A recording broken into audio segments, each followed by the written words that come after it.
Assalamualaikum warahmatullahi wabarakatuh. Perkenalkan, nama saya Rini Riawati, guru BK kelas 12. Kalian boleh memanggil saya Bu Rini. Bagaimana kabarnya anak-anak hari ini? Kalian sehat kan di rumah? Semoga kalian tetap sehat, selalu dalam lindungan Allah Subhanahu wa taala. Tetap stay di rumah ya. Pada kesempatan hari ini di MPLS, Ibu nanti akan menyampaikan tentang cara belajar. Sebelumnya, Ibu akan mengucapkan selamat dulu buat kalian yang sudah diterima di SMA N1 Dander. Selamat bergabung di Semansada. Semoga kalian nanti sukses di sini dan menjadi kebanggaan orang tua dan sekolah. Baiklah anak-anak, kalian tahu apa itu belajar efektif? Nah, belajar efektif adalah proses belajar mengajar yang berhasil guna dan proses pembelajaran itu mampu memberikan pemahaman, kecerdasan, ketekunan, kesempatan dan mutu atau kualitas yang lebih baik, serta dapat memberikan perubahan perilaku dan dapat diaplikasikan atau diterapkan dalam kehidupan sehari-hari, sehingga hasil dari pembelajaran akan dapat menghasilkan sumber daya manusia yang unggul. Di sini diharapkan kalian bisa menjadi manusia yang produktif dan bertanggung jawab. Kalian ingin tahu bagaimana cara belajar yang baik dan benar? Mari kita ikuti bersama-sama. Anak-anak, ini ada beberapa tips belajar yang baik dan benar. Yang pertama adalah belajar kelompok. Siapa yang sering belajar kelompok? Belajar kelompok itu menyenangkan anak-anak daripada belajar sendiri. Namun, dalam belajar kelompok, sebaiknya kalian mengajak teman yang lebih pandai dan rajin dari diri kita. Kenapa? Agar kita bisa tertular kepandaiannya.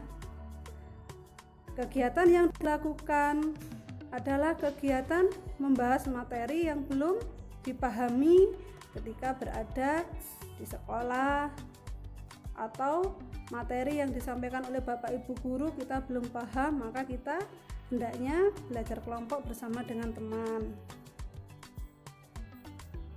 Yang kedua,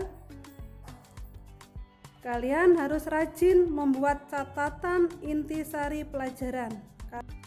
Apa itu intisari?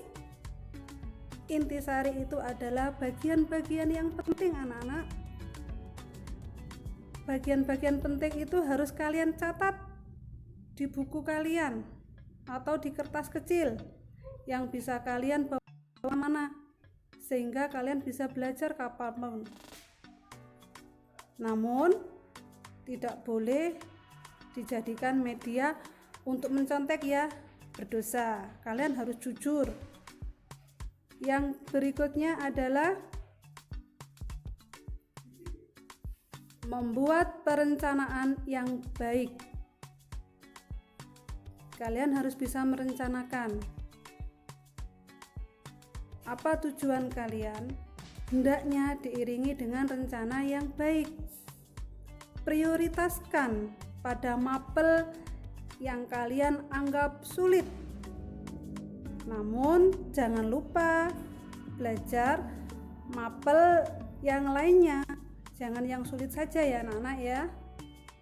Yang keempat adalah disiplin dalam belajar. Nah, ini kalian sudah disiplin enggak dalam belajar selama ini? Coba yang belum disiplin, ayo kita perbaiki. Belum ada kata terlambat. Masih ada waktu untuk memperbaiki diri.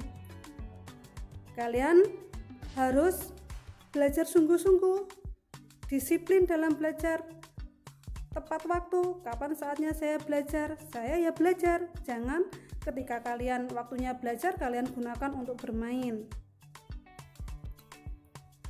Berikutnya, yang kelima, aktif bertanya dan ditanya.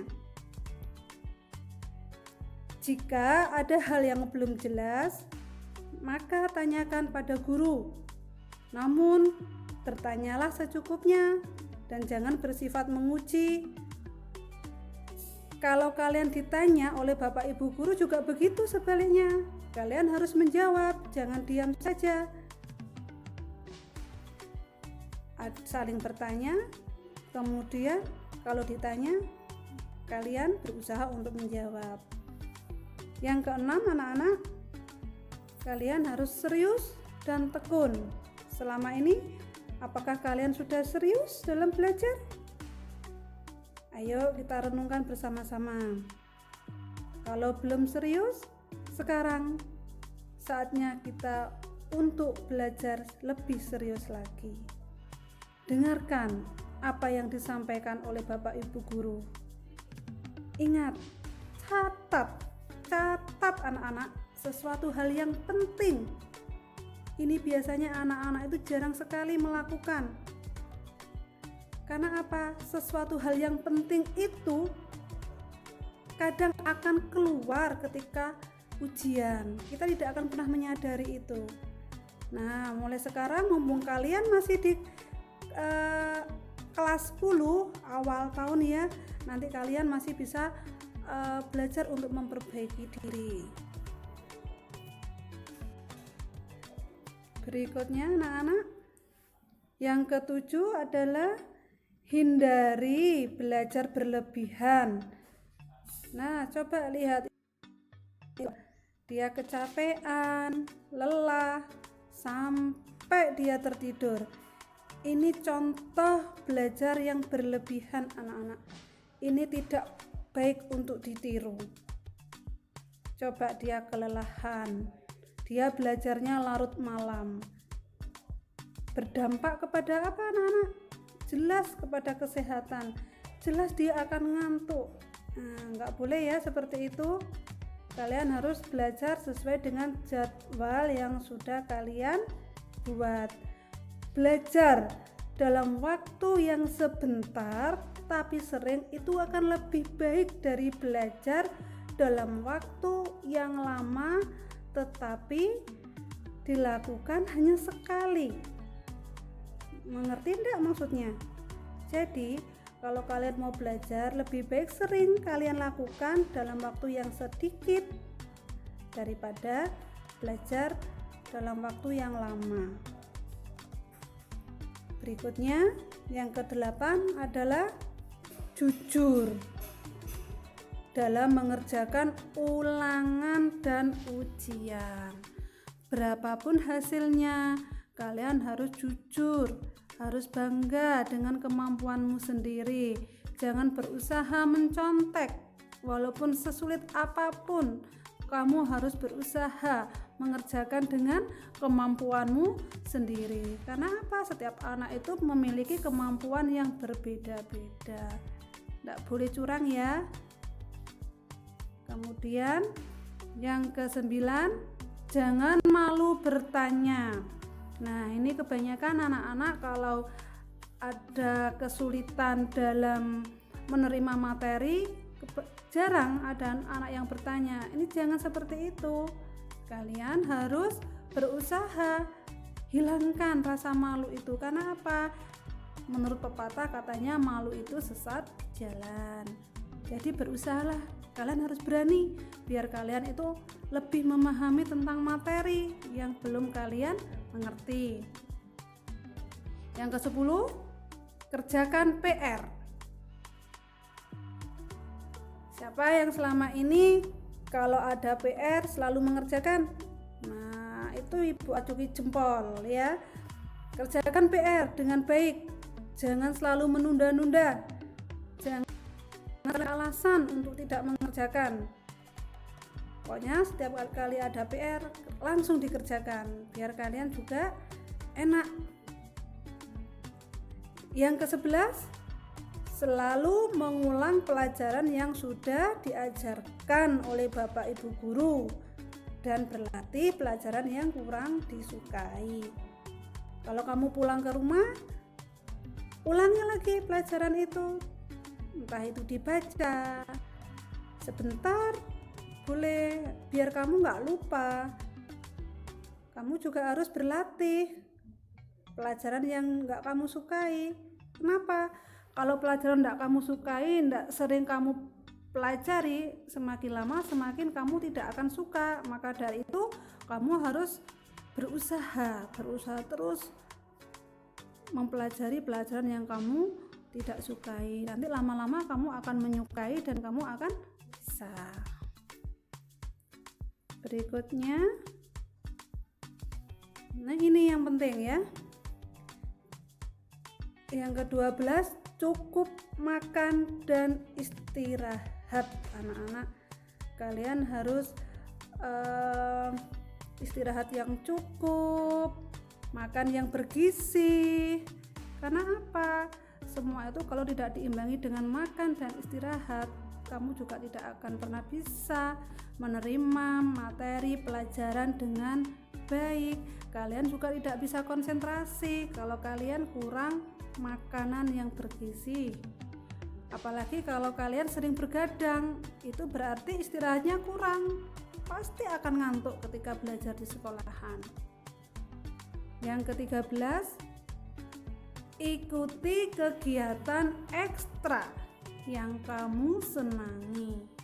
Ekstrakurikuler anak-anak di sekolah, bisa kalian ikut futsal, kemudian ada pramuka, ada PMR, itu silakan kalian ikuti. Untuk apa? Biar kalian memiliki pengalaman yang lebih di luar sana.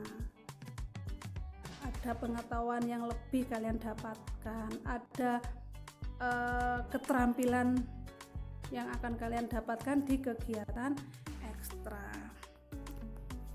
Kemudian yang ke-14, carilah seseorang pembimbing yang baik untuk mendampingi kalian. Tujuannya apa? Agar ada yang bisa mengarahkan anak-anak. Kalau kalian belajar sendiri, kalau ada kesulitan, tidak ada yang mengarahkan, nanti kalian tidak akan menemukan solusi. Nah, kalian harus cari pembimbing yang baik. Siapa itu? Oh, mungkin bisa kakak tingkat, kakak kelas maksudnya, mungkin bisa orang tua atau siapa yang bisa kamu percaya ya. Berikutnya yang ke-15, lokasi dan situasi harus kondusif anak-anak. Ini harus nyaman, enak. Maksudnya gimana kondusif itu? Ya jauh dari bising, jauh dari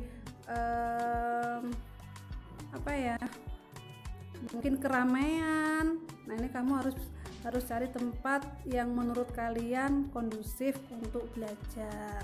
Kalian mungkin kalau di rumah mungkin kalian bisa menyesuaikan. Kalau siang bising, mungkin bisa malam hari, atau mungkin cari tempat-tempat yang sepi biar kalian bisa konsentrasi. Yang ke-16, menggunakan media dan sumber-sumber yang relevan. Bahwa sumber belajar itu tidak hanya guru anak-anak ya.